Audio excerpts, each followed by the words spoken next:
Hi everyone, this is Daniel Moore. Welcome to the Paddle Grip series.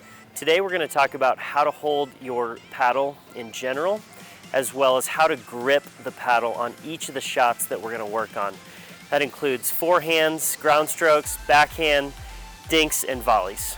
What I use is what's called a continental grip. That means I'm right in between a forehand and a backhand.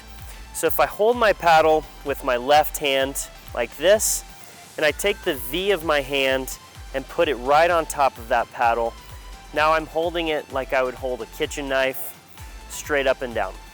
So what that allows me to do is hit a forehand here or a backhand here without ever having to change grips.